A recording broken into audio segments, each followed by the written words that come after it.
Hi, thank you so much for inviting us to give you a bit of a tour of our archaeological collections. I'm Jenny O'Brien, Senior Archivist for Collections and Records at the Archaeology Data Service, and I'm just going to be giving you a bit of a brief introduction of the different types of collections we hold, as we've got a lot to show you. So for those who haven't come across us before, the Archaeology Data Service, or ADS, is an archive web service and research institution. The ADS archive holdings are comprised of entirely digital and digitised resources that are the result of UK-based heritage projects, from single-event commercial archaeological fieldwork to international research. The ADS is currently in its 25th year of operation, though obviously many of our digitised resources were created long before the ADS came into being, and include journal series such as Archaeological, dating back as far as 1792, and with material from excavation archives dating back to 1908, with versions of trench records from excavations at Glastonbury Abbey. Further early fieldwork and antiquarian research can also be found through journals and other digitised documents in the ADS online library. As well as textual records, our archive also includes, but is not limited to, GIS data, geophysical survey data, 3D data, images and multimedia, and our sister publication, Internet Archaeology, publishes quality academic content and explores the potential of digital publication through the integration of such data within its articles. Together we aim to preserve and provide free open access to any digital output from UK heritage work. So in terms of what kind of archaeological resources we cover, we hold collections from projects across the heritage spectrum, including field archaeology, which includes 1,750 collections covering everything from evaluations and trial trench investigations yielding negative archaeological results, to digital archives from sites of national and international importance, such as the Sutton Hoo Research Project and the Staffordshire Hoard Catalogue.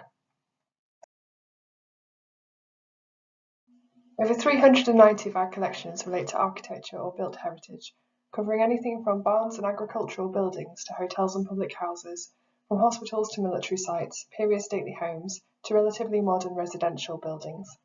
Within the built heritage category, we also hold around 60 collections pertaining to ecclesiastical monuments, and beyond that, collections looking not only at extant churches and chapels, but also at burial spaces, funerary monuments and practices, and stone sculpture, presented through antiquarian documents, hand-drawn sketches or photographic records, and even interactive layered elevations. We have around 50 industrial archaeology-related collections, the UK's industrial story as seen through its mills, waterways, potteries and factories, and around 90 maritime archaeology collections, as well as interesting experimental or research projects, such as the Butser Ancient Farm Project Archive, or the No Man's Sky Archive, which explores undertaking traditional archaeological fieldwork in an entirely digital space, in this case the multiplayer video game No Man's Sky. But for the purposes of this snapshot, we'll focus more on our traditional archaeological fieldwork collections and how you can find them.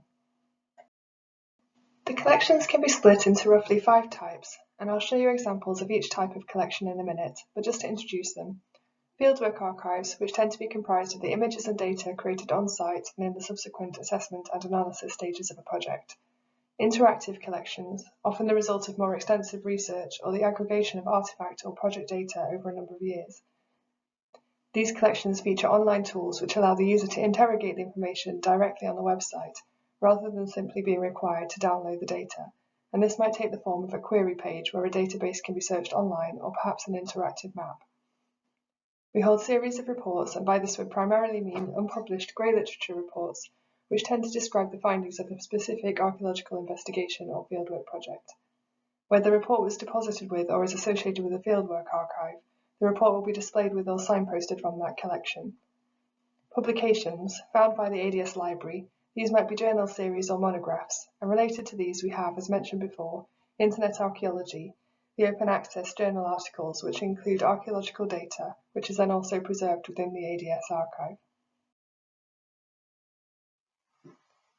The fieldwork and data archives can be found via the menu on the main page by clicking Search in the top menu and selecting Archives.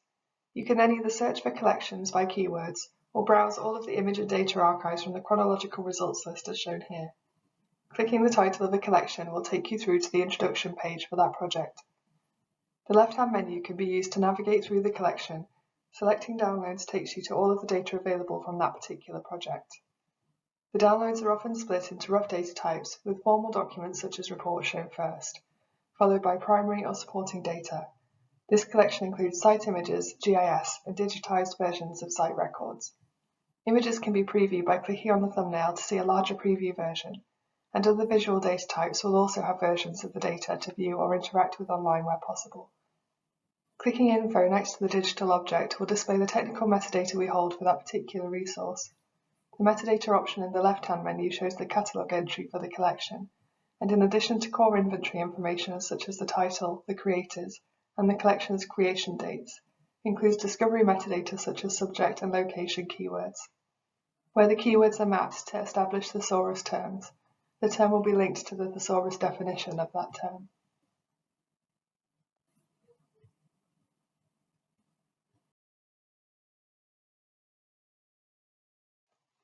The Staffordshire Hoard Archive is an example of one of our interactive collections, where you can query the database directly from the website.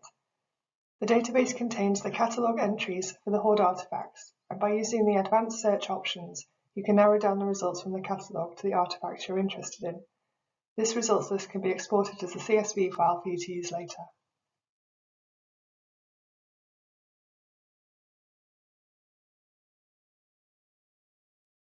By clicking on one of the result headings, you can see all of the catalogue information for that particular find.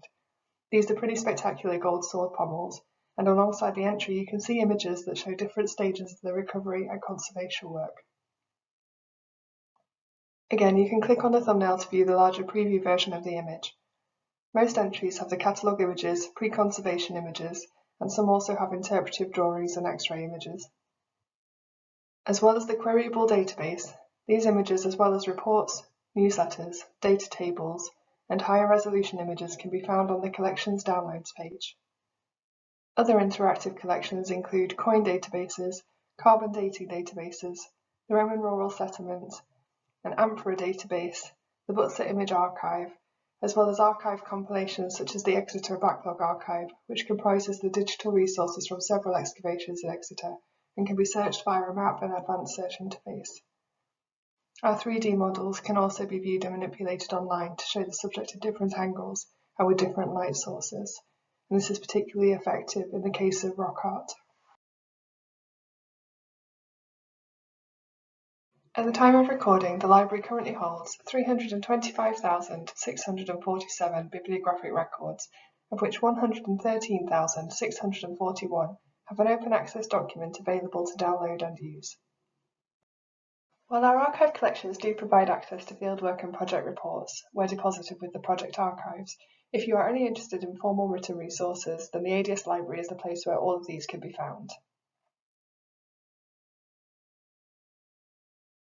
The publications from the ADS Assister site, Internet Archaeology, are also available via the ADS library and can be found via the search or browsing for the Internet Archaeology series.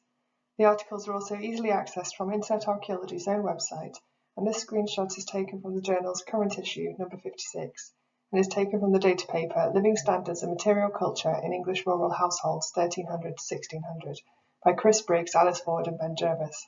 This paper is accompanied by an associated ADS archive collection, as several are. And just to finish, I'll mention one of my personal favourites, the Day of Archaeology archive. This collection provides a glimpse behind the scenes of the work of over 1,000 individuals from all over the world in their own words and spans 7 years. It shows archaeologists at work in the field, in the lab, on the road, in the home, in the office and in the community. Subject categories that you can browse via the query page include commercial archaeology, community archaeology, conservation, environmental archaeology, education and excavation, among others. And you can also click through the various subject tags and keywords while exploring the archive itself. I recommend taking a look if you are interested in the day-to-day lives of those involved in archaeology or related work, from their tasks and outputs to their work-related troubles and triumphs. And that's all from me. Thank you again for inviting us to take part. I know it was a bit of a whirlwind tour, but hopefully you found it useful. Feel free to get in touch if you did. Thank you.